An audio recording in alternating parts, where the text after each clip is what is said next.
We're your hosts, Aaron Bacus and Jason Kindler. We like to sit down with our guests to hear their journey, their challenges, and how they impact the local community. So grab a seat, tune in, and let's get inspired by Jacksonville's everyday workforce. Welcome to Hometown Jax. Welcome to Hometown Jax. I am here with a celebrity today, Ramon Taveras. Ramon is a UFC fighter. I've followed you all the way back from combat night, and now you've got your big shot now. So, yeah. Man, I appreciate having you here. No, thank you for having me. So you're a. I want to start with the Jacksonville. Were you born and raised in Jax? Yeah, so I was born in New York, in Long Island, New York, and I moved out to Jax. I believe I can't remember, 2 years old maybe. Oh, okay. Yeah, so I was mostly a Jax guy. Jax, yeah. Yeah. So I know, knowing a little bit about, I'm a big UFC fan, big fight fan, but for the people that, that aren't, diehard UFC fans, tell us a little bit about what that journey looks like. So, I mean, is it just like, I just wake up one day and I'm in the UFC? It's not like that, right? Yeah, no, it's not like that. It's like, it's a bunch of ups and downs, a super long road. I've been doing this for, I think I'm just like my 11th or 12th year. Yeah. I got into the UFC my 10th year of training. So it's a bunch of ups and downs, but it's a road that I feel like a lot of people from Jax could have made it before me. Mm-hmm. But they just hit that wall where you just, do I keep going or do I give up, And thankfully for me, I kept going and I got into the UFC, but it's definitely a long road. So, on the training side, so what does a fight camp look like? What is a training? Because I like to train, but this is a whole different world. Yeah. So what does that look like? You're getting ready for a fight? A fight camp for me, the first things first is dieting. You gotta get your diet in check to make that weight. I'm one of the heavier bantamweights, which is 135. So the diet is the first thing that I got to get into, and then someday I'll train Monday through Saturday, Sunday my rest day, and I believe 4 of those days I train twice a day. And that's what I was just gonna say. It's not like me going to train. I'm gonna go train and live for an hour. And, it's not and like that. I guarantee you, out of those 6 days that you training, maybe 2 of them days you want to train. Right. So it's a bunch of waking up and doing what you don't want to do, but knowing that you have to do it. Yeah. So I'm not gonna lie. After my first 3-4 weeks of training camp, and I start seeing the results, and I'm starting to feel better about myself, I get in that I get that ball rolling, and it's easier for me to do it. And that's the hard part. The easy part is fighting, and getting in that cage. So all that training. I mean, that, just thinking about, business wise, like all the stuff that we do in the business world, but we're always doing business. Yeah, you're doing all that training, and the fight is, max 15 minutes. Yeah. And those 15 minutes fly by quicker than you think, And but it's for the greater good. You're putting in all that hard work, that sweat and tears, man. Pushing through all them hard times, you get to live your life. You live your dream for those 15 minutes. When did that dream start? When were you like, oh man, I think I could do this? So I originally wanted to be a boxer. Okay. Yeah. So I originally started out when I was about 13 years old. I walked into my first boxing gym. I was playing football. Yeah. Before then, that was my original dream, to be a football player. And one day, I was playing Pop Warner football for a league called the Pine Forest. And one day after my last game as a Pop Warner player, my stepdad told me, he was like, I'm gonna keep it real with you, Fat. So a lot of people don't know too, my nickname is Fat Boy. Mm-hmm. That's my nickname. I grew up with that name. Nobody. I've heard it before, but I didn't know that. Nobody in Jacksonville. I didn't know the story, man. Yeah, nobody in Jacksonville calls me Ramon. But he was like, I'm gonna keep it real with you, Fat. He was like, I don't think you're gonna get any bigger. And I looked at him, he's like, I'm not saying that you can't be a football player, Yeah. but I don't think you can get any bigger. And I was like, well, what you think I should do? And he was like, what you think about boxing? And at the time, I was getting to fights a lot and in a bunch of trouble. So I was like, I'll give it a try. And we walked into the boxing gym, man. As soon as I walked in, I knew that Really? was for me. Yeah, I was lucky enough to like, because I know there's people like my age, I'm 31 years old or even older, that still don't know what they want to do. And by the time I walked and stepped foot in that gym, I knew like, this is for me. This is what I want to do. I used to skip school to go to the gym. Really? Like, you know what I'm saying? Yeah. I was doing a bunch of shit and just wanted to be at the gym. And then, long story short, I got into some trouble at home. My mom sent me to Georgia at the age of 15 with my dad. I stayed out there in Georgia for 4 or 5 years. And like, what made me come back was I got to change my fucking life. I was in and out of jail, getting in a lot of trouble. And one day I just woke up. I was like, yo, I got to go back home and change my life. Yeah. Like, you know, I got to, and then I knew my heart was with boxing. That's sweet. So I came back to the gym, and when I went back to the gym, my original coach, which is my coach today, Matt Varner from Bulldog Boxing, he transitioned the boxing gym into an MMA gym. Got it. So I came back, I was watching people rolling on the ground. I'm like, what the hell is this? Like, you know? doing jits on the ground. Yeah, like, and I'm like, the hell I came here to box, bro. So we did a couple boxing tournaments. And then one day he was like, what you think about taking an MMA fight? And I was like, man, nah, man. I'm looking at them sparring, and I'm not about to get kicked in the face. Like, you know, I'm not about to be rolling around with guys. And he's like, man, just take one. They got a fight coming up in like 2 weeks. This guy is a grappler, which he's a UFC fighter now, and me and him are best friends. His name was Steven Cosmo. Oh, Steven, yeah. Yeah. And he's like, it's going to be an easy fight. You go in there, knock him out. I was like, man, forget it. I'll try. Were you friends with Steven when you guys fought? No. So, okay, because I know you guys are close now. Yeah. We wasn't friends then. So I usually boxed too. At the time, I boxed at 140. Yeah. And this was my first time getting down to 135. Long story short, I accept the fight. I missed weight by like 3 to 4 pounds. And then me and Steven fought. And then after that, he ended up winning the fight, but it was an all-out war. Me and him have this conversation all the time. I still believe I won. Like, you know. But you watch the tape. Yeah. Me and him watch it all the time and talk shit about it. But after that, I was like, yo, I love MMA. Yeah. I was able to be me. I was able to be free. I was able to be wild, scream. I just feel like that was for me. Like, you know, and once I fought that one time, I was like, I want to do it again. I ran up like 6 fights that year. As an amateur and won the belt and won the amateur belt and everything, like within that 1 year. I think I was at a couple of your combat night fights. Yeah. And when you were coming up. But that's when I knew I was like, yeah, this is for me. That's how the MMA journey began. So going on the boxing side. So I mean, I know just from background, your hands are lethal. Yeah. So you're a boxer. That's how you started. Yeah. In the gym, that's how you started. And so I know the transition from boxing to then now I got to use my legs. Yeah. So you just I mean, what does that look like? You just have to learn how to kick. Yeah, you just learn. And I think that was the thing for me. I feel like boxing for me at the time, which is weird now because I kind of want to go back to boxing. Really? Yeah, it's weird. Like, you know, but I feel like at the time,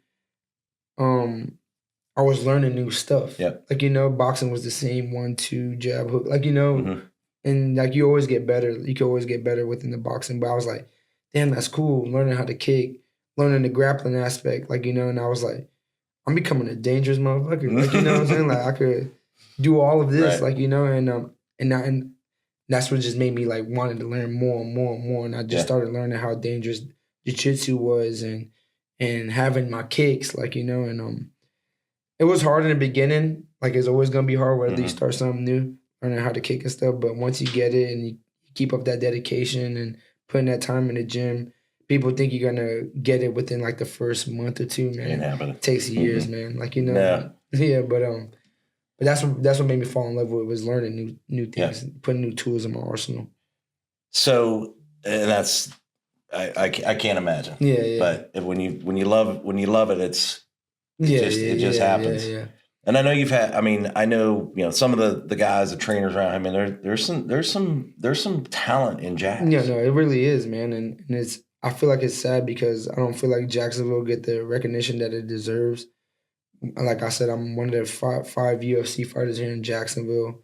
There's a bunch of talent out here on the way up. Yeah, and especially the MMA scene. I just don't think there's a good spotlight on it. Yeah. So this is kind of off. Yeah. So on the contender series. Yeah. So those of you that don't know, Fats was on the contender series, and I can remember watching that live and on TV, and Dana gave you that second chance. Yeah, he gave me that second chance. So basically what happened is they stopped the fight early. Yep. Dana was like, there's no way. Yeah. So what's it like being around a Dana White or all the guys in the UFC? I mean, is it starstruck immediately, and then you're like, okay. So thankfully for me, I had my big brother Austin. Oh yeah. Yeah, getting to the contender series twice, just like I did. I was there for the second contender series fight, so I actually got the feeling and seeing what was going on and what was happening. So even though I seen it, then I was like, oh my God, Dana White, I can't believe I'm seeing this guy right now. Right. And when my brother made it, I was like, yo, I know I'm going to make it. I know I'm going to be here.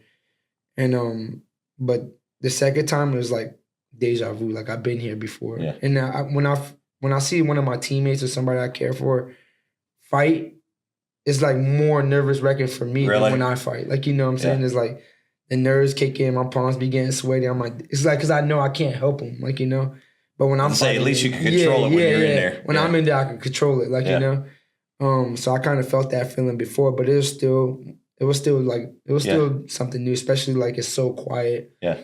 And being the person getting in the cage, like I remember walking out and I was like, oh my God, it's quiet as hell. Yeah. Like you could hear a pen drop, And but it was it's like a once in a lifetime experience, man.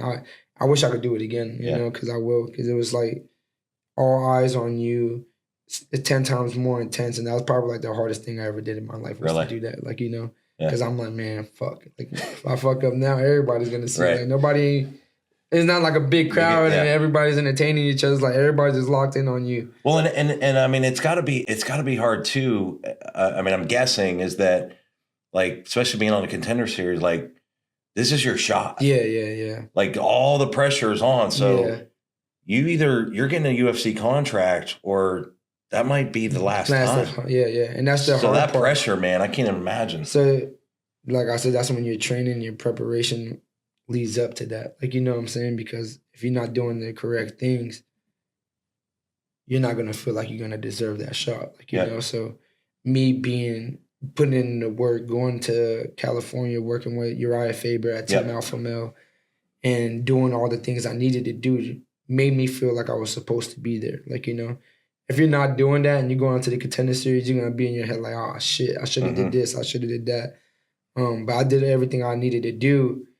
So when I lost the first contender series fight, I was like, ain't no way this just happened to me. Like I did everything right. I felt great. I was winning the fight up to then, and I just got caught, and I felt like my opportunity got stolen from the ref, like calling it and making a bad decision. It was like that. Yeah. It was like, okay. Thankfully, Dana saw it and was like, okay, I'm gonna give you another shot. Yeah. So after it happened, I was just sitting there, and it was weird, bro. I'm like a big believer in God, and like I believe like everything happens for a reason. But I remember being so mad, and out of nowhere, I just got like a sense of like calmness, like everything was gonna be okay. And but the first thing, this is how I knew like I was meant to be there, because the first thing that went through my mind was like, what I'm going to do to get here again. Like it wasn't like oh man, it's over. Like this was it. Like immediately I'm in the back and I'm thinking like, I gotta call Mitchell. I gotta take a fight ASAP. Like, I'm thinking like situations to get back, and out of nowhere I just heard Dana White's voice. He said, "That was bullshit." Oh. Yes, I'm looking up, I'm like, what the hell? He was like, that was bullshit. That was a horrible stoppage. He was like, the worst I've probably ever seen in my life. He was like, do you make the weight easy? And I lied to him. I said, yeah. And then he was like, well, I want to see you back here in 3 weeks. Okay. I want you to headline the end of the season.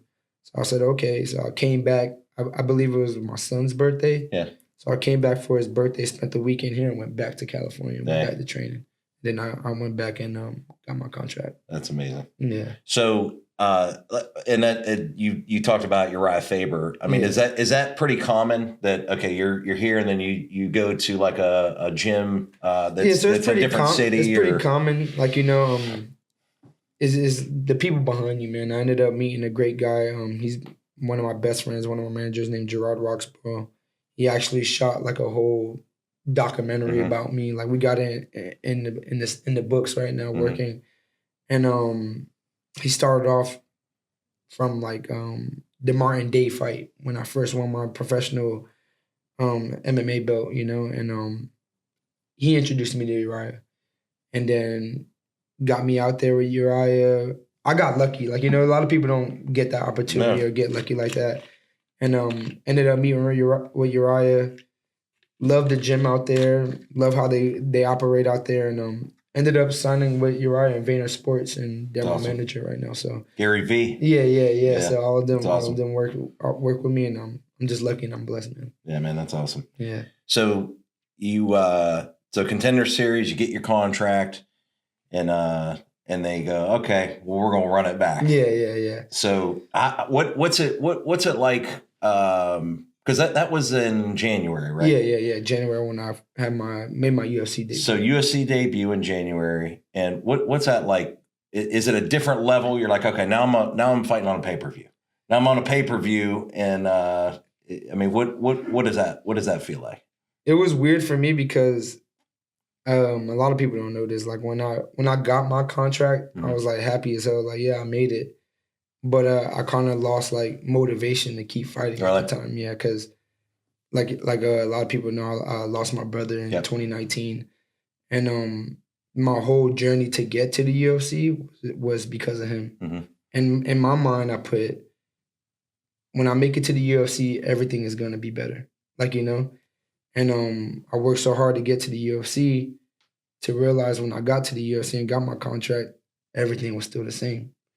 So I got my contract, came back home, started drinking. Like, just fell back into a hole. Like, I was like, man, what the hell is going on right now? Like, I'm supposed to be happy, but it feels like something's missing because there is something missing. Were you? I mean, was it just like, oh, what now? Yeah. I get home and I'm sitting there. I'm like, nothing's changed. I still got the same problems. Still dealing with the same emotions. I was just blocking all that reality when dealing with my brother to get to the UFC, to thinking that it was going to be better and I was going to feel better, but it didn't. Like, so to be honest, that was the like craziest fight camp I ever been through. I barely trained. I did the bare minimum. To be honest, I went into that fight thinking I was going to lose. Like, that's the first fight ever. Like, I don't even know what the fuck I'm doing here right now. Yeah. Like, and I only accepted the fight because I didn't want them thinking I was backing out. Like, saying, oh, I was scared of him or something. But it doesn't change though. When I did walk out, the feeling I got, I was like, wow, bro, I can't believe I'm here. Yeah. Like, I wish it was under different circumstances, but I'm here and like. And that's interesting. I mean, that's super interesting. Yeah. Without you saying that, I mean, like I would have, You'd think I'd be enjoying it. You'd think like, oh, this is amazing. I'm doing that. But I was dealing with reality. Real life. It's real life, you know. Like my brother Seth be telling me, man, the real fight is outside of the cage. Yeah. Like, living day to day and trying to make a way, like, and well, that's the thing. I mean, the average person, it's just, oh, okay, well, you're in the UFC, whatever. Well, the big contracts, they don't come from they don't. Yeah, I mean, that's not, Yeah. I'm not getting paid I'm getting paid good money, but it's not like what people thinking. Like, what I'm saying? I'm happy, like, that I made it that far and I'm there, but I still got a lot of work to do to get to where I want to get. Like, But with my first UFC fight, it didn't go I didn't have the feeling or the plan or what I was thinking that was gonna feel like, That's why I missed weight. I missed weight by like 4 pounds because I was bullshitting, like, and But that's when I knew when I got in the cage though, I already knew like, and at the time too, nobody knew this. Like me and my coach wasn't on good terms at the time. He was going through a bunch of things. But I ended up hitting him up like the week before my fight, like, yo, I need you. Like, I need somebody to hold mitts for me. I had my wife in my corner. Like, because I didn't go out nowhere. Then, like, Yep. And I remember just getting in there and I looked at her. She was like, you all right? And I was like, yeah. And she's like, you sure? Like, yeah. I was like, at the end of the day, I'm going to fight. Like, because I know it. That's how I'm raised. She knows you best. Yeah, but she knew something was off. Yeah. Like, But that fight there, you guys go back and watch it. It was a hell of a fight. The only reason why I was back and forth, and the only reason why it was a split decision or even went that far is because I just wasn't in the best shape. Like, you go in there, you see me, I'm looking a little chubby and stuff like that. But still, like, we went back and forth, and I bloodied him up, like, beat him up really good. But you guys, man, we talk about, you talk about weight, man. I mean, the cuts that you guys got to go through, man. It's crazy. Yeah, it's crazy, bro. I wish it was a different way to go about the things, like go about that. Yeah. Like, But let me ask you this, because this is something, just following boxing mainly for years, and then when MMA got real popular, like, I always think, okay, well, why don't you fight, not you, but just in general, why doesn't a fighter fight at like a walk around weight or just a little bit lower? Why is there such a big weight cut? I believe just because people just want to get that advantage of being the bigger fighter. Like, if I was to fight at 45, to be honest, I'm probably gonna move up in weight. But if I was to fight at 45, I won't be the biggest in that weight class, like, but what do you walk around at? Right now, I've been walking around 176, 175. But a lot of the bantamweights don't even walk around that heavy. Right. Like, And so do you feel, okay, so let's say you drop to 145. So you're cutting 25, 30 pounds. Yeah. So does it make that much of a difference between weigh-ins the day before, right? Yeah. And that day, I mean, you're probably putting on 20 pounds before you step in the ring. So I weigh in at 135 and I'll be coming in almost 160. I'll be like 158, between 157 and 160 every time I walk in. Damn. If I make the weight. But the thing is that when you cut in that weight, man, I like my last cut, I was dying. I had Austin, he's a big guy and stuff. He was like literally picking me up, carrying me to where I needed to go. I'm just sitting there like, it's always down to like the last 3 to 5 pounds that be killing you, like, And every time I fought at 140 in boxing, and then I believe I fought twice at 45 in MMA, I felt better. Yeah. Like, I just felt like stronger. I felt just more healthier, like, Yeah. I didn't feel like skin and bones.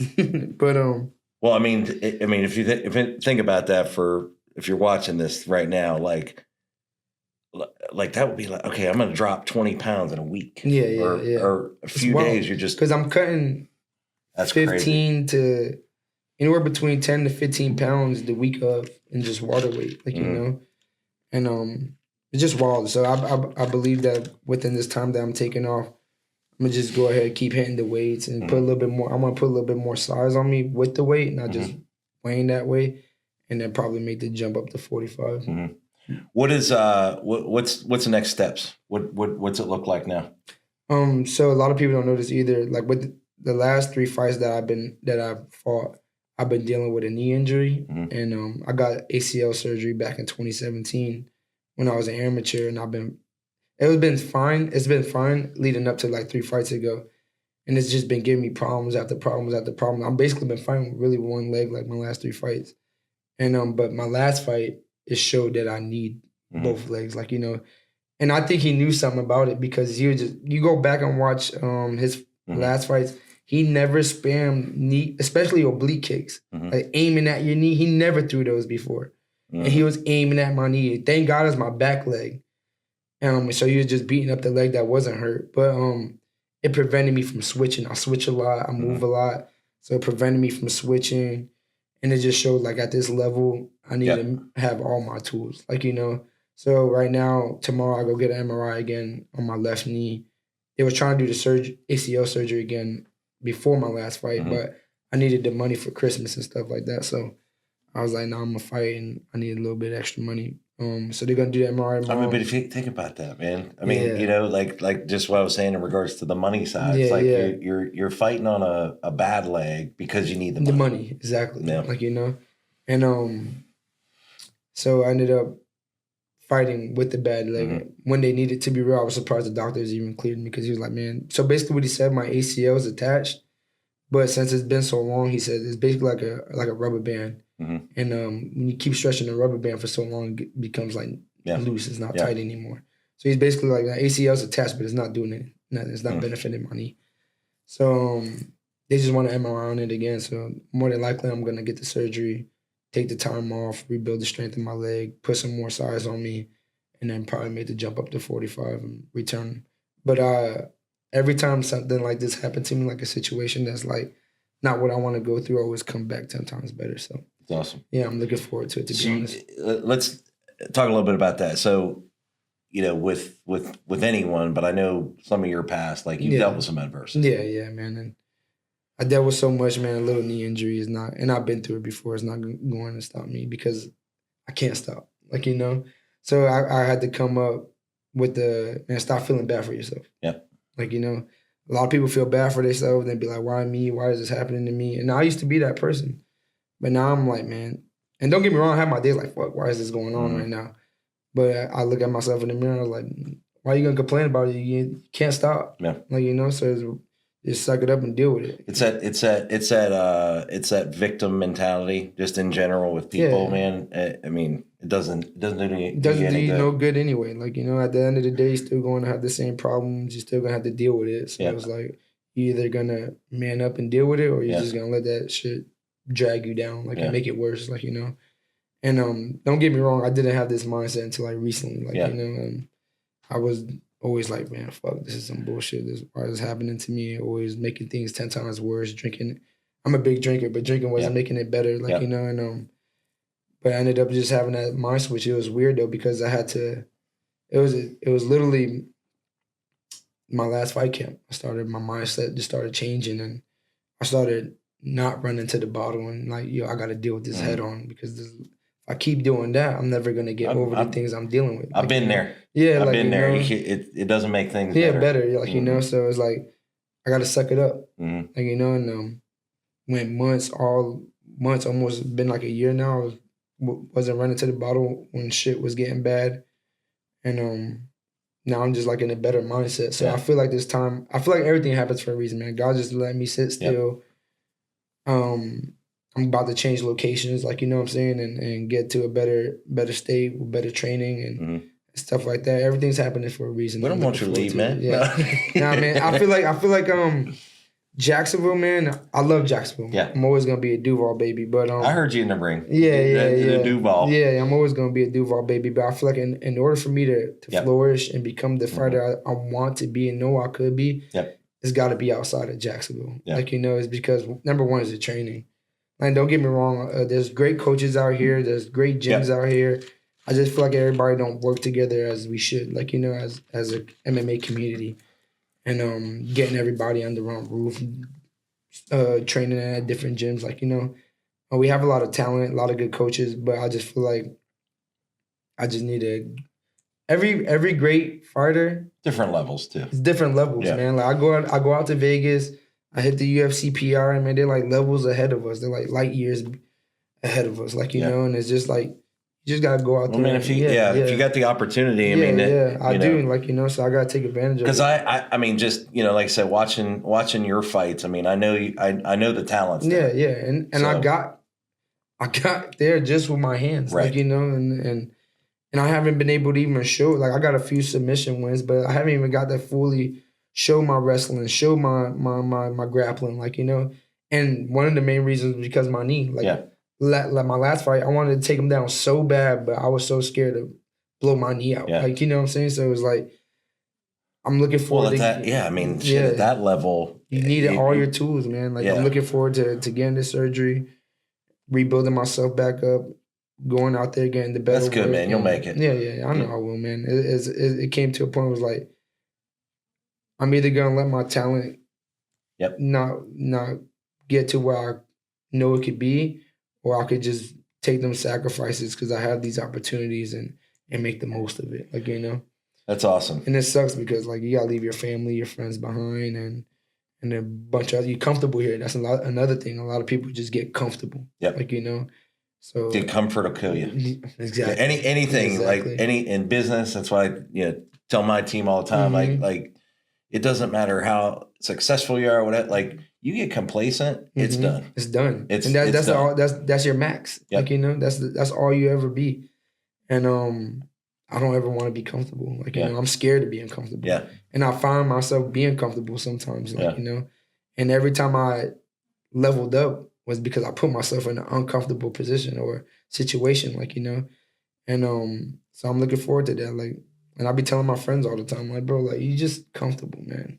I don't get how people can just be comfortable. I can't. Yeah, I'm the same. I'm the same way. I mean, I my motor runs. I can't sit still. Yeah. Once I start sitting still, it's not good. And then and it's weird because people be feeling like a lot of people be having FOMO, the fear of missing out. Like, not missing out on nothing, man. Every time I left, came back, it's the same people doing the same shit. Like, you know, so it's like, hey, go do something with your life. So, you talked a little bit about your brother. Yeah. And I'm sorry to hear that. Fine, And I know he was you guys were close, big part of your life. And so you talked about, that was your thing. You were his name's Gabe, right? Yeah, Gabriel. So Gabriel, you were gonna, you wanted to get to UFC for him. And then, I mean, there was a video that went viral. Yeah, with me, yeah. I mean, dude, when I saw that, just knowing you a little bit, whatever, brother. And it's wild, man, because that, like I was saying, like, that happened, like, when I was, like, getting in a better mindset. I was, so that whole last year was, like, shit for me because I was getting ready to fight in Manchester in July. I was going to Manchester to fight, and 2 weeks before the fight, this one made my knee like 10 times worse. 2 weeks before that fight in July, we was grappling because the guy was a grappler, and the guy was grappling, man, just like dove at my knee, bro. Like, I thought it popped, like, I thought it was like completely torn, and knee swelled up. I had to got the MRI. That's when we found out it wasn't even like doing nothing to me. Like I've been fighting on it because it's been giving me problems. Had to pull from that fight. Come back out that weekend I got shot at. I was supposed to be in Manchester. Yeah. Like, so I'm at my mom's house. My brother and my mom was going back and forth about him going out to get diapers. And I'm like, yo, I think I got diapers for my nephew in my trunk. Let me go outside to see. And ever since my brother passed away, he passed away due to gun violence as well. I'm always like aware of my surroundings, what's going on. Yep. And I'm walking outside, I see this car like creeping up, and I'm like, fuck. Like, you know what I'm saying? Like, all right. And I already had that feeling something was gonna happen. Really? My stomach started turning. I had a feeling of going back in the house. But I'm so dumb, bro, because I had a feeling of going back in the house, and I'm like, fuck that. I ain't gonna let him know I'm a bitch. Like, I'm not no bitch, like, And I walked to my car, but I opened my trunk first, like, to see what they was gonna do, and I started slowing down because I knew my gun was in the car. And that's when they hopped down and started shooting. That's why I reacted so quick. I already had a feeling something was gonna happen. Whatever they shooting, I'm not gonna lie, man. It was like the longest, like 10 seconds of my life. Like I literally sat there, I was like, this is exactly what I said to myself. I said, fuck, I'm about to die. And then I got out of nowhere, I was like, fuck I'm doing? I'm not about to let them kill me. So I ended up grabbing my gun, but I'm waiting and they shooting, and it felt like it was forever. Like I'm trying to find a way to pop, like trying to find the perfect time to pop out. And it got quiet. So I'm thinking like they're trying to run me down or whatever. And I ended up popping up, and I ended up seeing them getting in the car. That's when I started shooting back. But it was like totally unexpected. Like, I don't bother nobody. That's what was getting me pissed off too. They're like, what is he doing to... And you were at your mom's house. Yeah. They're like, what is he doing to piss people off? Like, he must be in the street still doing this and that. Like, I don't... No, everybody that knows me, they got nothing bad to say about me. I don't fuck people over. I don't bother nobody. I'm all love and I'm all about spreading love too. But it had nothing to do with me. I ended up finding why it happened and stuff, but it had nothing to do with me. I was just at the wrong place, wrong time, and they seen me. Like, you know what I'm saying? They're like, oh, there he goes at least. Like, you know what I'm saying? And but whatever, and that's when I knew my mindset was changing, because after that happened, I got in the car, my wife is freaking out. She's like, what are we going to do? And I'm like, we're going to be all right. Like, if it was my time to go, that would have been it. Like, you know what I'm saying? Like we're going to be fine. And then she was like, how would you say that? And it was just weird, bro, because I remember ducking down and I grabbed my gun. I just felt like something was like covering me. Like, you know, like I feel like something was like protect. It was weird, man. But yeah, man, that shit was wild. And then I had to deal with that. I went. My manager flew me out to California for a few weeks. I chilled out there. Came back and I was like, I gotta fight again. Like, I need money. Like, this is the whole reason why I got to the UFC. I need to get some money.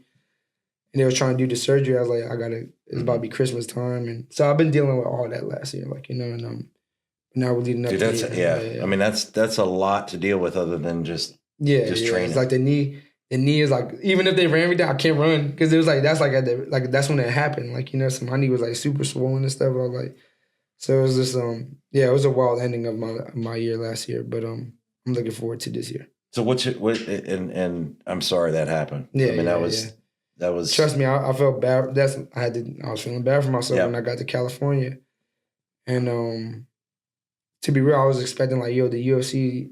My manager was reaching out to the UFC to try to help me, and granted, bro, I hate asking people. I don't ask people for shit. Right. I don't reach out. He decided to do all of that, and I was like, whatever you think, like, you know. And then unfortunately, they didn't help, like, you know, and they got shot down. And at the time, he was making it seem hopeful, like, you know. So I'm like, yo, something might happen, like, you know. So when they didn't help, I was like, damn, fuck, now what I'm gonna do, like, you know what I'm saying? Because at the end of the day, like, my mom left, my brothers were gone. We're stuck in the same place, like, you know. They fended for themselves. I had to fend for me, like, you know. So I'm like, all right. So I ended up coming back home, getting things situated, and then I ended up moving us out the old spot we was hanging out. But that shit just made me stronger, man. I was gonna like, say, you know brother, that shit just made me stronger. Like, you're tough, dude, man. Mentally and I'm happy the UFC helped me. I'm happy nobody helped me. Like, you know what I'm saying? Because it just made me stronger. I made a way. I figured it out. Like, you know what I'm saying?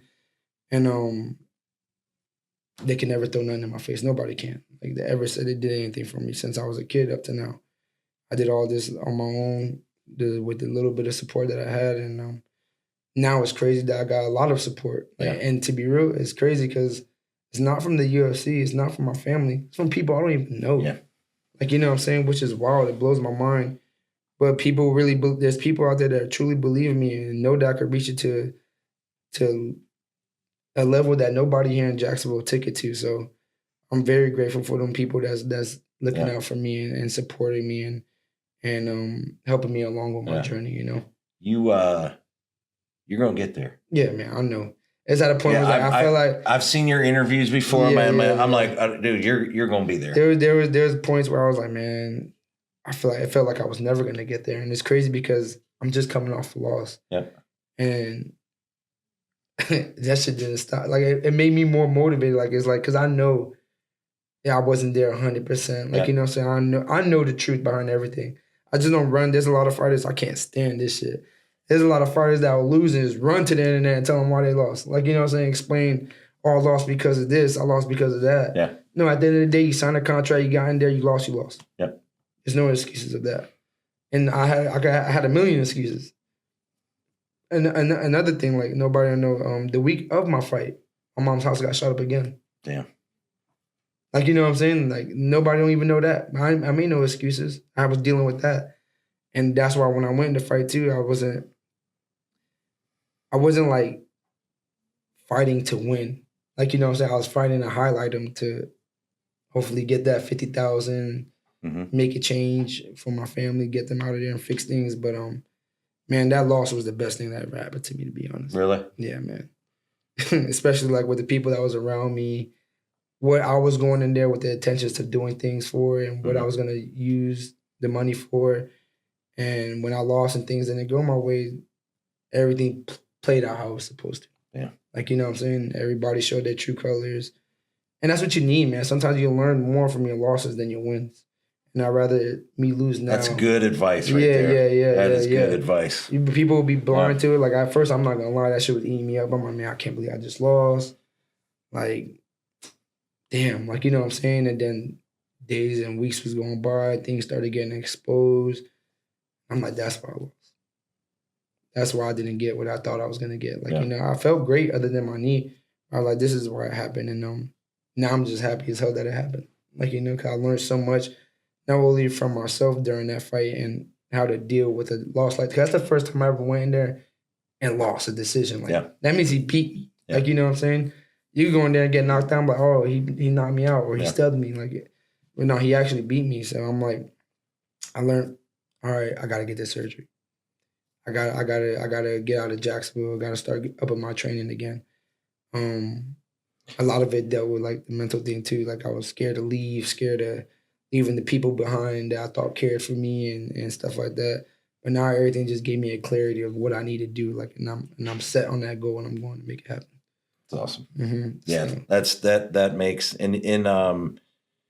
yeah, that's just good. That's just good advice. Man, it's good, man. Because a lot of people would take a L or go through like a problem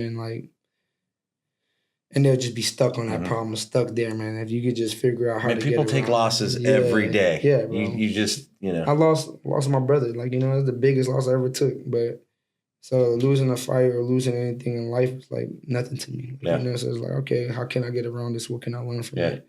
How can I come out stronger?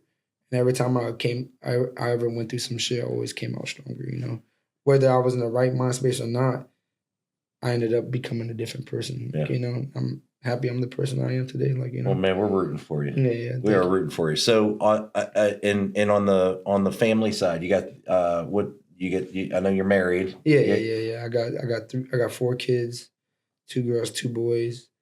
I love them to death, man. It's like my upbringing and everything I've gone through made me become a better dad. Yeah. Like, I'm nothing how it's nothing how I was raised, man. Like, them kids live a great life. They don't know. I was gonna say the kids live a great. They look up to their dad. I know that. Yeah. They don't know what the hell is going on. They don't know.